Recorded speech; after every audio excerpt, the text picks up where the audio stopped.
Hello everyone, कैसे हैं आप सभी लोग। स्वागत है आप लोगों का एक और बहुत प्यारी वीडियो में। आज हम करने वाले हैं ट्रम्प ऑफ सर्जरी। तो आइए बिना टाइम वेस्ट करे स्टार्ट करते हैं। मैं इस बार ट्रिकी को देखकर सचमुच परेशान हो गया था। मैंने अपनी कार को साइड में लगाया और उसकी मालकिन के साथ जब मैंने देखा तो मैं बहुत ही चिंतित हो गया। ट्रिकी का हाल कुछ ऐसा है जैसे फूली हुई सोया सॉस। चारों कोनों में उसके छोटे छोटे पैर, आंखें बिल्कुल लाल पानी से भरी हुई और जुबान बाहर लटकी हुई। मिसेस फनफ्री घबराई हुई सी बोली, मिस्टर हैरियट, ट्रिकी बिल्कुल सुस्त हो गया है। उसमें जरा सा भी जोश नहीं बचा। मुझे लगा शायद पोषण की कमी होगी, इसलिए मैं उसे मील बीच बीच में कुछ ज्यादा ही देने लगी, जैसे मॉल्ट, कोल्ड लिवर ऑयल और रात में हॉर्लिक्स भी। बस इतना ही। मैंने गहरी नजर ट्रिकी पे डाली और फिर पूछा, क्या आपने मीठा देना कम कर दिया? यार मैं क्या बताऊं, मैंने कोशिश की थी, पर मुझे लगा ट्रिकी बहुत ज़्यादा कमज़ोर हो गया है, इसलिए मुझे हार माननी पड़ी। इसलिए मैं उसे बीच बीच में क्रीम केक, चॉकलेट दे देती हूँ। वो क्या है ना, उसे बहुत पसंद है, इसलिए मैं मना नहीं कर पाई। मैं समझ गया था। ट्रिकी की असली समस्या एक ही थी, लालच। वो कभी भी खाने को मना नहीं करता। दिन हो या रात, जब भी खाना मिल जाता वो टूट पड़ता। और मुझे शक होने लगा था कि मिसेस फम्फ्रे ने भी कुछ बातें छुपा रखी हैं। मैंने फिर से पूछा, और एक्सरसाइज? क्या वो एक्सरसाइज कर रहा है? हाँ, छोटी मोटी सैर पे तो चली जाता है, पर जो हमारा माली है ना, वो बीमार है।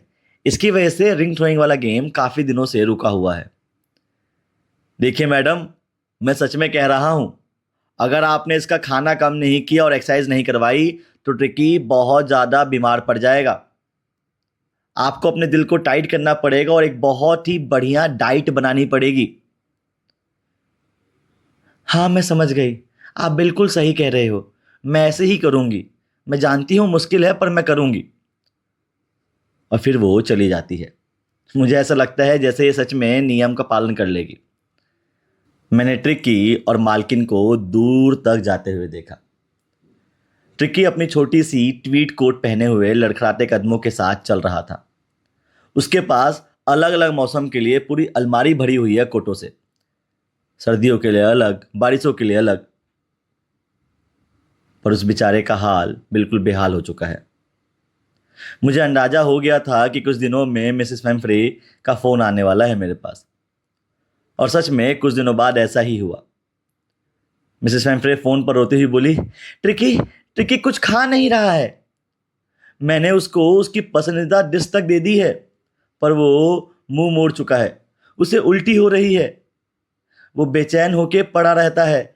सांसें फूल रही हैं और वॉक भी करने नहीं जाता। प्लीज कुछ कीजिए। मैंने तो पहले से ही प्लान बना रखा था। देखिए, एक ही तरीका है। ट्रिकी को कुछ दिनों के लिए हॉस्पिटल में जमा करना पड़ेगा ऑब्जर्वेशन के लिए। नहीं नहीं नहीं नहीं, वो घर से बाहर जाएगा तो मर जाएगा। नहीं नहीं, मैं उसे घर से बाहर नहीं छोड़ सकती। देखिए, ट्रिकी बहुत बीमार है। उसको बचाने का यही एक तरीका है। और फिर मिसेस फैम्फ्रे ने बहुत सारी चीजें ट्रिकी के साथ भेज दी। अरे ये सब नहीं चाहिए। मैं ट्रिकी को बस एक कंबल में लपेटा और अपने साथ ले आया। लेकिन पीछे से पूरे महल में हंगामा मच गया। मेड भागते हुए न जाने क्या क्या लेके आई। अरे मना तो किया था, ना ही मुझे रबर रिंग चाहिए, ना ही टॉयज चाहिए, ना ही ब्रेकफास्ट लंच के लिए अलग अलग बॉल चाहिए। मुझे जो है बस ट्रिकी चाहिए। और मैंने जो है बिना टाइम वेस्ट करे गाड़ी में बैठ के ले गया। मिसेस फेम्फ्रे ने आखिरी कोशिश तक ट्रिकी को देखा। मैं मिरर से देख रहा था। सभी लोग रो रहे थे। जब मैं रोड पे आ गया तो मेरी नज़र ट्रिकी पे गई। वो बेचारा सीट पर बैठा हुआ हाफ रहा था। मैंने उसके सर पे हाथ फेरा और मैंने कहा, कोई टेंशन नहीं है, मैं बैठा हूं ना। जैसे ही मैं हॉस्पिटल में पहुंचा, सभी कुत्ते उसके आसपास आ गए और भीड़ लगा दी। ट्रिकी ने उनको देखा। आंखें खुली, बिल्कुल सुस्त, बेजान सा पड़ा हुआ ट्रिकी। वो जमीन पर लेटा हुआ था। सभी ने उसको सूंघा और चुपचाप सब लोग चले गए। फिर मैं ट्रिकी के सोने के लिए एक आरामदायक जगह बनाई, एक लूज बॉक्स में जहां पे सभी कुत्ते एक साथ रहते थे। उस पूरे दिन ट्रिकी ने कुछ नहीं किया। मैंने उसे खाना भी नहीं दिया, सिर्फ पानी दिया। एक दिन पूरा ऐसे ही चलता रहा।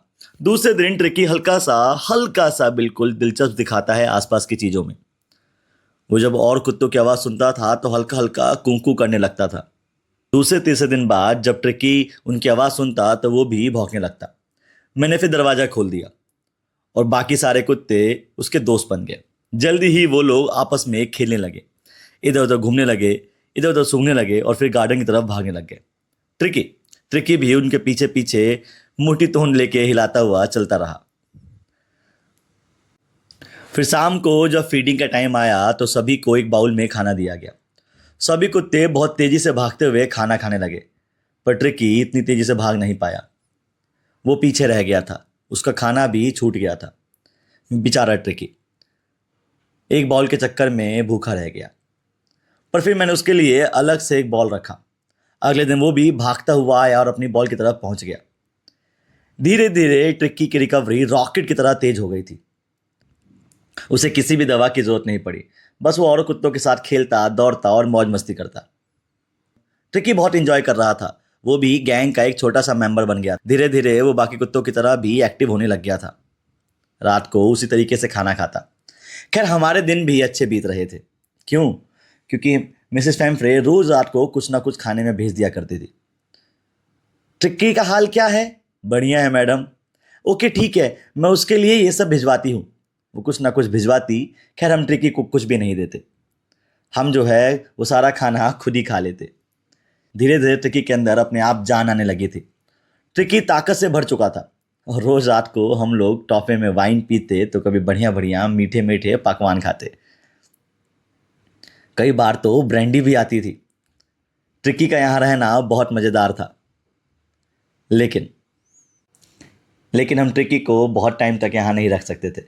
बाकी सारे लोग कहते थे क्या ट्रिक्की परमानेंट यहीं रह सकता है? अरे नहीं नहीं, मिसेस फैम्फ्रे ट्रिक्की से बहुत प्यार करती हैं, वो तड़प रही हैं। हमें जल्दी ही ट्रिक्की को वापस करना पड़ेगा। कुछ दिनों बाद हमने मिसेस फैम्फ्रे को फ़ोन किया। आपका ट्रिक्की बिल्कुल ठीक है, आप उसे ले जा सकती हैं। और बस कुछ ही मिनटों में वो मालकिन हमारे हॉस्पिटल के बाहर आ जाती हैं। भागते हुए वो जो है हमारे रूम पे आती हैं और कहाँ है मेरा ट्रिक्की, कहाँ है मेरा ट्रिक्की? रुकिए रुकिए बताता हूँ। मैं गेट खोलता हूँ और ट्रिक्की भागता हुआ मिसेस फैम्फ्रे की गोद में आके गिर जाता है और अपनी पूंछ हिलाने लग जाता है। वाओ, ये तो बहुत ज़्यादा एक्टिव हो चुका है। इतना भारी, इतना वजनदार था ये, लेकिन अब बहुत एक्टिव, बहुत ताकतवर लग रहा है ये। ऐसा हो गया था कि मिसेस फैम्फ्रे का संभालना मुश्किल हो गया था। मुझे लगता है सर्जरी सफल हुई है। मिसेस फैम्फ्रे की गाड़ी में वो टॉय, वो बाउल, वो कुशन, वो सब ला के रख देता हूँ, जिसके ट्रिक्की को हफ्ते में एक भी बार जरूरत नहीं पड़ी। ट्रिक्की का इतना एक्टिव रूप देख के फाइनली दोबारा से मिसेस फैम्फ्रे कहती हैं, thank you so much doctor. मैं कैसे बताऊं कि आपने कितना अच्छा किया है। मैं कह सकती हूँ कि सर्जरी सच में बहुत ज़्यादा सफल हुई है। Thank you doctor, thank you. That's it guys, यही था आपका चैप्टर। आई होप आपको मजा आया होगा। मिलते हैं नेक्स्ट वीडियो में, तब तक के लिए जय हिंद, जय भारत, बाय बाय।